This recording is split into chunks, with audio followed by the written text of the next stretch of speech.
Alors, je pense que pas vraiment, étant donné que la question de la migration féminine, avant les années 2000, n'était pas vraiment une question assez étudiée. Maintenant, il y a quelques études, mais on ne peut pas dire qu'elle est vraiment bien étudiée. Et je parle surtout des femmes et leurs droits.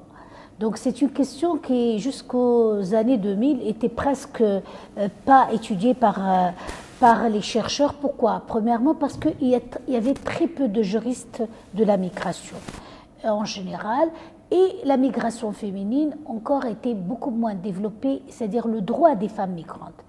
Alors, à Casablanca, à la faculté de droit de Casablanca, donc nous avons introduit, si vous voulez, une tradition dans les années 2000, exactement en 1999, nous avons décidé, le Centre d'études et de recherche sur les droits humains et la migration a décidé de fêter annuellement la Journée internationale de la femme, le 8 mars, par un thème spécifique aux femmes migrantes et le droit.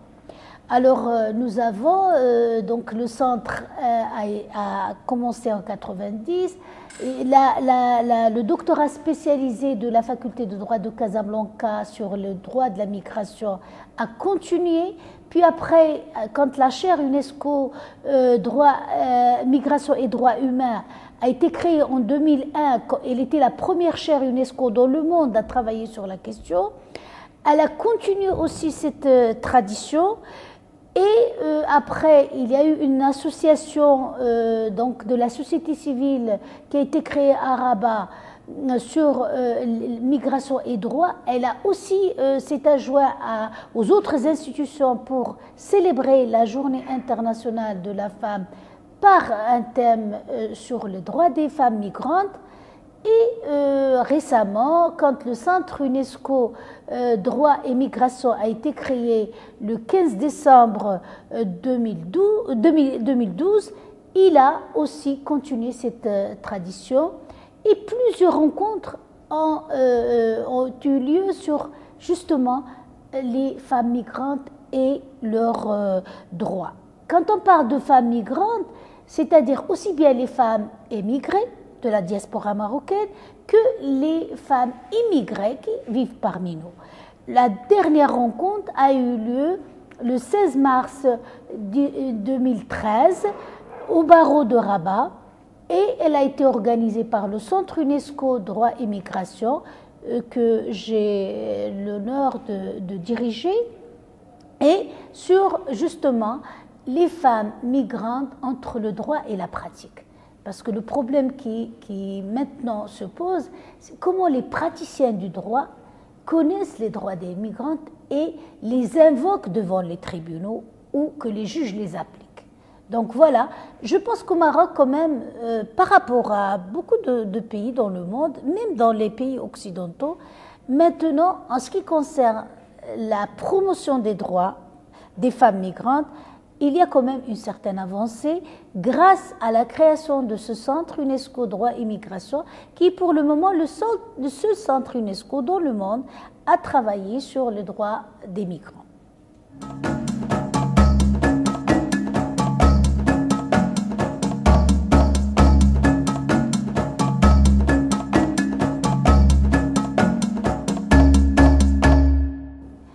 Alors vous savez, c'est parfois partout dans le monde, c'est pas seulement chez nous au Maroc ou dans les pays du Sud, il est très difficile d'être femme en ce qui concerne la condition juridique.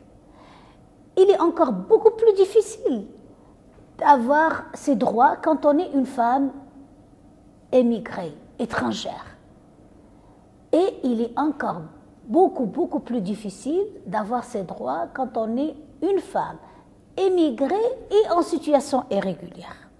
Voilà les problèmes. Donc la femme de la diaspora marocaine, comme les autres femmes émigrées partout dans le monde, ont plusieurs statuts juridiques. Donc ça dépend de si elles sont nationales ou binationales, si elles sont en situation régulière ou irrégulière, si elles sont célibataires ou qui vivent en couple. Donc ça dépend, les problèmes de droit sont spécifiques à chaque situation. Mais il y a un problème qui se pose partout maintenant, que ce soit chez nous, au Maroc, dans les pays, en Espagne ou ailleurs, c'est le problème des femmes sans papier. Alors ces femmes, elles sont les véritables femmes sans droit, partout dans le monde. Pourquoi? Parce que ces femmes, elles sont exploitées, elles subissent la violence, que ce soit au Maroc, que ce soit dans les pays de droit, les pays européens où normalement tout le monde devrait avoir ses droits, ou que ce soit dans les pays du Golfe, les pays où il n'y a vraiment pas, je ne dirais pas qu'il y a des droits humains des femmes. Donc, ces femmes sont exploitées de la même façon. Violence, déni de droits.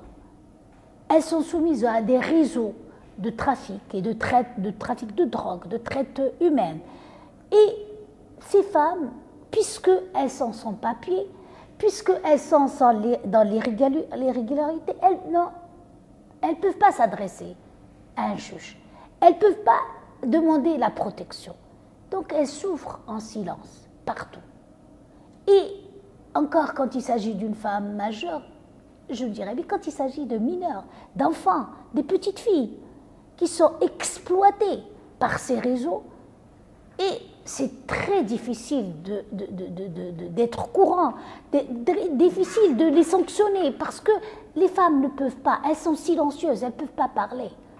J'ai fait des entrevues avec des femmes, aussi bien en Italie, en Espagne, qui vivent en Espagne, en Italie, dans les pays du Golfe, au Maroc, c'est des femmes sans parole.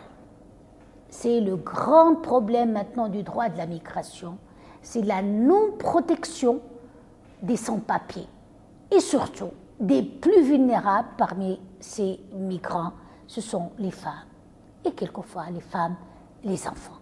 Donc moi je pense s'il y a quelque chose à faire et de recommander, que ce droit de la migration, qu'il y ait une volonté internationale et nationale de protéger les damnés de la migration. Bien sûr, les femmes immigrées partout ont d'autres problèmes. Problèmes de conflit de loi. Je suis en même temps professeure de droit et avocate. Donc nous avons beaucoup de problèmes de conflit de loi. Certaines lois sont applicables au sud, pas applicables au nord. Et le contraire. Donc ces femmes font face à ces problèmes. Problème de violence conjugale, ici et là-bas. Et surtout quand on a une tradition de ne pas aller porter plainte contre son conjoint. Tradition issue de notre tradition arabo-musulmane, par exemple. En plein Belgique, en plein Espagne, les femmes sont violentées. Donc la violence conjugale, la violence dans la rue, la violence parce que la femme est différente, elle porte un voile. Donc les femmes, je dirais, la violence est là partout, mais elle est beaucoup plus accentuée quand on n'a pas de papier, quand on n'est pas en mesure de porter plainte, qu'on n'est pas en mesure, ou on peut pas, ou on veut pas porter plainte. Voilà le problème qui se pose actuellement. Les femmes ont besoin d'être protégées partout. Beaucoup plus dans certains pays que d'autres, mais partout, elles ont besoin de protection.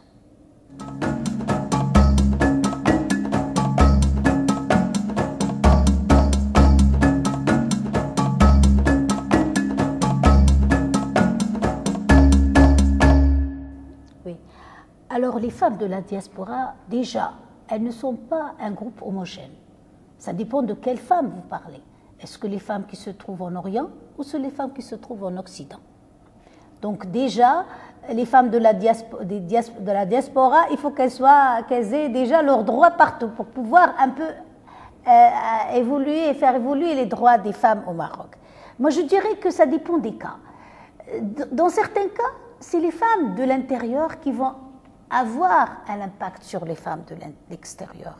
Dans d'autres, peut-être oui. Alors, vous savez qu'au Maroc, malgré tout, nous sommes un pays musulman, arabo-musulman, même si nous sommes très mélangés. Mais les droits des femmes au Maroc ont quand même connu une certaine avancée depuis les années 2000. Les femmes, il y a des changements dans le code de la famille, qui ont, donc, comme je le développe dans mon intervention aujourd'hui, donc elles ont acquis certains droits. Il ne faut pas dire que nous avons au Maroc une égalité absolue homme-femme, mais nous avons quand même donc une certaine égalité. Donc, ces femmes déjà de la diaspora, il faut qu'elles connaissent ces réformes. Il faut qu'elles soient au courant de ces réformes. Que les Marocains, maintenant la répudiation est très limitée, qu'il n'y a plus le problème du tuteur qui marie la femme, que la femme maintenant participe en tant que membre du foyer, qu'elle a une responsabilité, qu'il y a eu beaucoup de changements. Que la femme maintenant peut accorder sa nationalité à ses enfants, qu'avant elle ne pouvait pas au Maroc. Donc il y a eu des réformes depuis les années 2000 très en faveur des femmes. Premièrement, ces femmes de la diaspora doivent connaître, parce qu'elles restent marocaines, quelles que soient les nationalités qu'elles acquièrent. Et comme j'avais dit, il y a quand même des différences entre nord et sud. Deuxièmement, le Maroc a fait la constitution de 2011, malgré les quelques critiques qu'on fait à cette des constitutions, elle a introduit une certaine égalité hommes-femmes premièrement, proclamant dans son préambule que le Maroc est régi par les droits humains tels que universellement reconnus. Donc tous ces problèmes de spécificité, universalité se posent, en théorie. Mais la pratique on est autre. On est toujours, donc il y a des hésitations. Les femmes de la diaspora, par exemple, en Occident, ont eu un grand impact sur ces réformes, parce qu'il y a eu des problèmes de conflits de loi, etc., où les femmes refusaient certaines situations de répudiation, etc. Les pays occidentaux aussi n'appliquaient pas certaines dispositions de l'ancien code marocain de famille qui étaient considérées comme contraires à l'ordre public. Donc, ça fait que ça a évolué. La situation de certaines femmes dans certains pays de résidence, surtout en Europe, a influencé un petit peu ces réformes. Donc ce qui reste à faire maintenant, c'est que malheureusement, dans des entrevues que j'ai faites, surtout en Italie, en Espagne et en Belgique, je me suis rendu compte justement que certaines femmes de la diaspora, maintenant, ont des conditions juridiques en deçà des femmes de l'intérieur. Elles se marient maintenant, mariage polygame, alors qu'au Maroc, la polygamie est presque abolie. Il faut que vraiment elle soit autorisée sous plusieurs conditions par le juge. Les femmes de la diaspora, maintenant de l'extrémisme, je dirais, elles sont revenues à des pratiques anciennes. Elles se marient avec la Fatiha. C'est-à-dire, le mari a une femme officielle, mais il a d'autres femmes mariées sous la Fatiha, polygame. Et ça, je me suis rendu compte que ça existe en plein pays de droit absolu pour hommes-femmes. Donc, comment faire? Moi, je pense que la question des droits de la femme ne concerne pas seulement les pays de résidence, ni les pays d'origine, ni les pays de transit. Parce que chez nous, il y a quand même l'exploitation des femmes subsahariennes aussi. Aussi bien par leurs compatriotes hommes que par les Marocains hommes. Donc, il faut qu'il y ait une volonté internationale pour pouvoir travailler ensemble, sud, nord, pays arabes, non arabes, musulmans, non musulmans, pour une certaine dignité des femmes. Et la dignité de tout être humain, y compris la femme, est normalement fondée sur trois choses. La justice, rendre justice à ces femmes. L'égalité, il faut qu'il y ait une égalité homme-femme. Et la liberté de la femme de disposer de son corps, de son esprit comme être humain. Donc voilà, moi je pense que c'est un travail international d'ici et d'ailleurs.